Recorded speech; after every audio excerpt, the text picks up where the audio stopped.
चेंबूरमधील diamond garden परिसरात शाळेच्या बसवर पिंपळाचं झाड कोसळून 11 वर्षीय विहान श्रीवास्तवचा मृत्यू झाल्याच्या दुर्घटनेनंतर सादर झालेल्या चौकशी अहवालावरून आता नवा वाद निर्माण झालाय।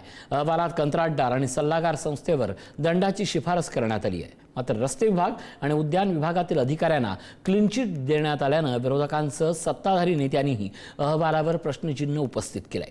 पाहुयात पुढारी न्यूजचा हा स्पेशल रिपोर्ट। एका निष्पाप बालकाचा जीव गेल्यानंतरही अधिकारी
अशी टीका त्यांनी केली आहे। हे आमचंही मत आहे की तुम्ही अशा पद्धतीने अहवाल म्हणजे प्रश्नचिन्ह उभे राहिल्यानंतर संध्याकाळी अहवाल बरं तो अहवाल आधी फुटला, पेपर फुटतायत अशा महानगरपालिकेच्या अहवाल फुटतायत कसे, हा पण प्रश्न आहे। कसे, कोण फोडतंय हे?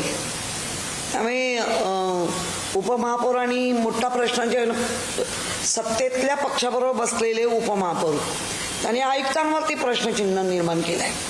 म्हणजे जर आयुक्तांपासून खाली तर सगळ्यांवर कारवाई आहे। मुंबईच्या महापौर रितू ताबडे यांनी ही चौकशी अहवालावर नाराजी व्यक्त केली आहे।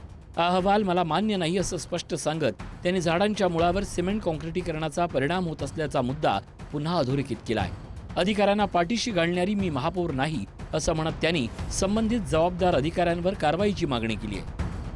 कन्सल्टंट नेमले जातात त्यांना 2 लाख अशा पद्धतीचा 7 लाखाचा त्यांना भूर्दंड देऊन तो अहवाल या पद्धतीत दिलेला आहे, तो मला मान्य नाही।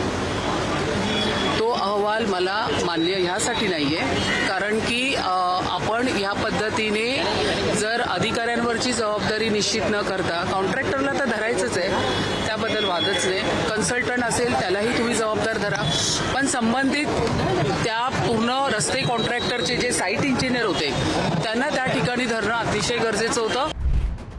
दरम्यान भाजप नेत्या चित्रा वाघ यांनीही सोशल मीडियाच्या माध्यमातून या अहवालावर संताप व्यक्त केला आहे। तर मनसे नेते संदीप देशपांडे यांनी दोषींवर कठोर कारवाईची मागणी करत महापालिकेच्या कार्यपद्धतीवर प्रश्न उपस्थित केले। तुम्ही कारवाई केली नाहीत, यांना क्लीन चिट देण्याचा प्रयत्न केला तर अभूतपूर्व असा गोंधळ जो काय होईल त्याची जबाबदारी आयुक्तांची राहील। आता महाराष्ट्राची बदनामी होत नाही का, हा मुख्यमंत्र्यांना प्रश्न आहे माझा की तुम्ही एका चिमुरड्याच्या मृत्यूबद्दल इतके असंवेदनशील आहात की तुमच्या अधिकाऱ्यांना वाचवण्यासाठी खोटा अहवाल तयार करता। तुम्ही मुलाची किंमत 7 लाख रुपये लावली का? तुम्ही ज्या मुलाचा जीव गेला त्याची किंमत 7 लाख रुपये लावली आहे? एवढा स्वस्त झाला जीव आम्हाला? फुल्ली लोकांना मनसे धडा शिकवल्याशिवाय राहणार नाही। एकूणच चेंबूर दुर्घटनेचा चौकशी अहवालही आता नव्या राजकीय वादाच्या केंद्रस्थानी आलाय। आता महापालिका आयुक्त या अहवालावर कोणता अंतिम निर्णय घेतात आणि जबाबदारी निश्चित करण्यासाठी पुढे कोणती कारवाई होते याकडे मुंबईकरांचं लक्ष लागलंय। शिल्पा नरवडे, पुढारी न्यूज, मुंबई.